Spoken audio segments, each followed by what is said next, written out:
Ferme les yeux une seconde. Respire lentement. Il existe un moment très précis, presque invisible, où le désir naît. Pas dans le sexe, pas dans les gestes brusques, mais dans le silence, dans l'attente, dans cette tension étrange où le corps commence à écouter avant même de comprendre. La plupart des gens passent leur vie à toucher sans jamais vraiment atteindre. Ils effleurent la peau, mais n'ouvrent jamais l'esprit. Ils cherchent à provoquer, alors qu'ils devraient t'installer. Aujourd'hui, je vais te parler d'un massage qui ne force rien. Et pourtant, conduit presque toujours au même endroit. Un massage qui ne supplie pas le désir, mais qui le fait monter de lui-même, lentement, sûrement, irréversiblement. Ce que je vais te révéler n'est pas une technique trouvée sur Internet. C'est une compréhension profonde du corps humain, de ses résistances, et surtout de ce qui le fait enfin lâcher prise. Mais avant de plonger dans cette sagesse, je te demande gentiment de soutenir la chaîne en aimant la vidéo et en la partageant pour aider à diffuser cette philosophie à un public plus large. Pour des mises à jour régulières, n'oublie pas de t'abonner et d'activer la notification. Parce que ce que tu vas entendre ici n'est pas fait pour divertir, c'est fait pour transformer. Reste jusqu'au bout, car à la fin, tu ne verras plus jamais le toucher de la même façon.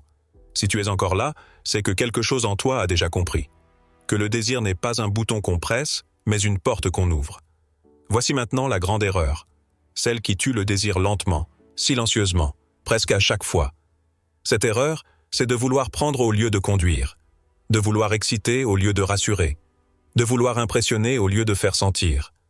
La majorité des gens pensent que le désir naît de l'intensité. Ils accélèrent, ils appuient, ils cherchent la réaction immédiate. Et sans le savoir, ils déclenchent l'inverse. Car le corps humain a une règle simple. Plus il se sent observé, attendu, pressé, plus il se ferme. Le désir ne naît jamais sous la pression. Il naît quand le corps se sent en sécurité totale.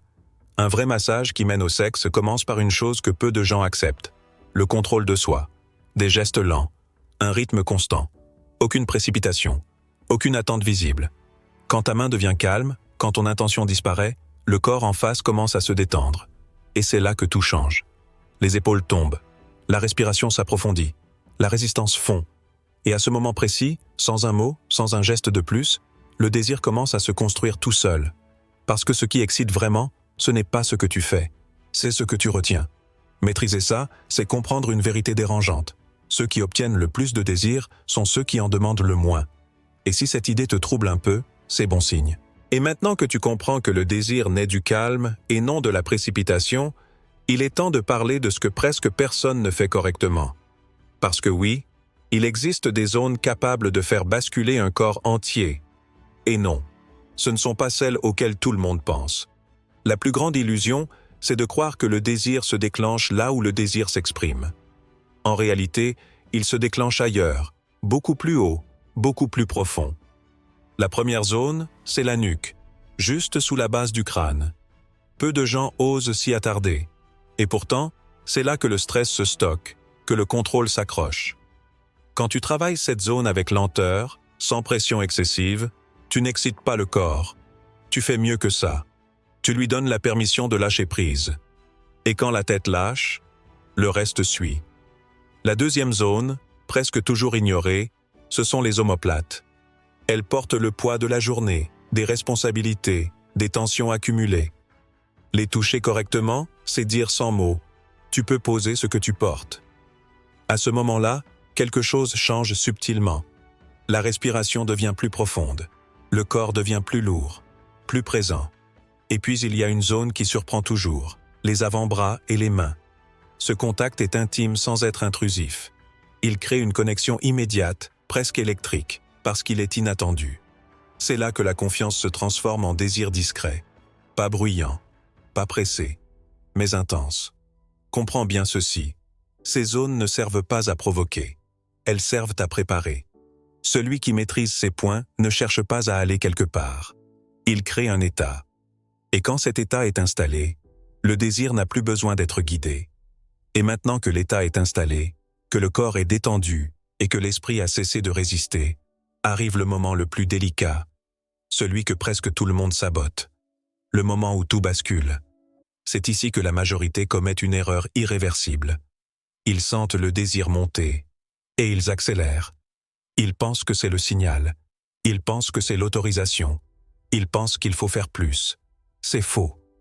À cet instant précis, le désir n'a pas besoin d'intensité. Il a besoin de maîtrise. Quand le corps commence à répondre, ton rôle change. Tu ne guides plus.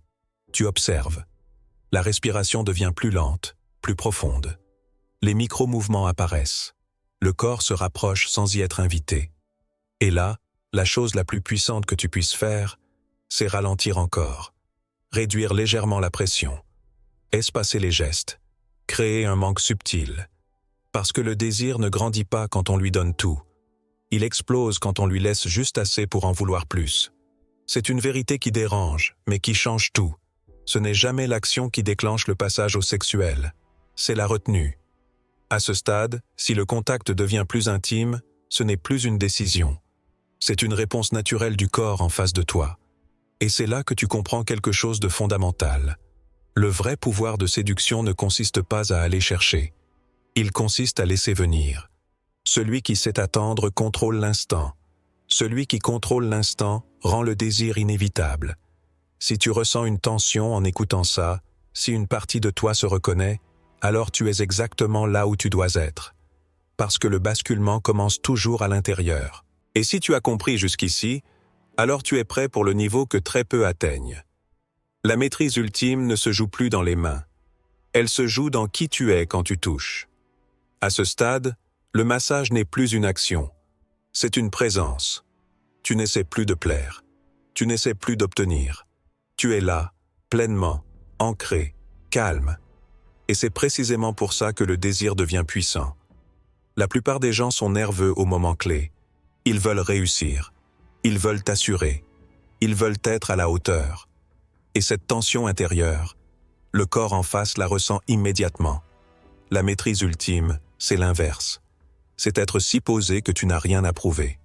Si stable que tu pourrais t'arrêter à tout moment, sans frustration.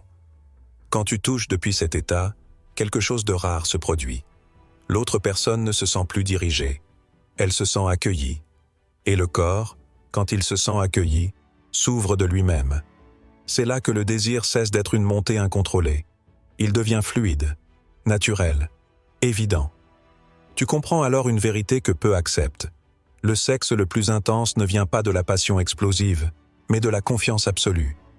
La confiance que tu sais exactement où tu es. La confiance que tu n'as pas besoin d'aller vite.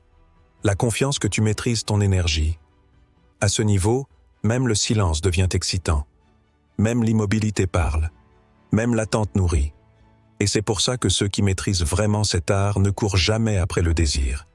Ils le laissent venir, et il vient toujours. Si tu arrives jusqu'ici, ce n'est pas un hasard. C'est que tu es prêt à ne plus subir le désir, mais à le comprendre, le respecter, et le faire naître sans jamais le forcer. Et maintenant, laisse cette idée s'imprimer en toi. Tout ce que tu viens d'entendre ne parle pas seulement de toucher. Ça parle de présence, de maîtrise, de la capacité rare à créer un espace où l'autre se sent suffisamment en sécurité pour s'abandonner. La vérité, c'est que la plupart des gens cherchent le désir à l'extérieur d'eux-mêmes. Ils cherchent des techniques, des raccourcis, des recettes rapides. Mais le désir le plus fort naît toujours d'un endroit plus profond. La tranquillité intérieure, la confiance calme, l'intention claire. Quand tu comprends ça, tu ne touches plus jamais de la même façon. Tu ne parles plus de la même façon. Tu ne te tiens plus de la même façon. Et surtout, tu n'as plus besoin de forcer quoi que ce soit. Si cette vidéo vous a parlé, pourquoi ne pas la partager avec un proche, un ami, un membre de la famille? Parfois, un peu de sagesse ancienne peut éclairer le chemin de ceux qui nous entourent. N'oubliez pas de nous soutenir d'un pouce levé pour nous aider à diffuser ces enseignements universels. Si c'est votre première fois ici, abonnez-vous et activez les notifications pour ne manquer aucune de nos futures leçons empreintes de sagesse ancestrale. Avant de partir, je te laisse avec une phrase simple, mais puissante. Une phrase que je veux voir apparaître dans les commentaires. Si tu as vraiment compris l'essence de cette vidéo, le vrai désir commence quand je n'ai plus rien à prouver. Répète-la, écris-la, intègre-la, parce qu'à partir de maintenant, tu ne cherches plus à séduire. Tu deviens quelqu'un auprès de qui on a envie de rester. Et ça change tout.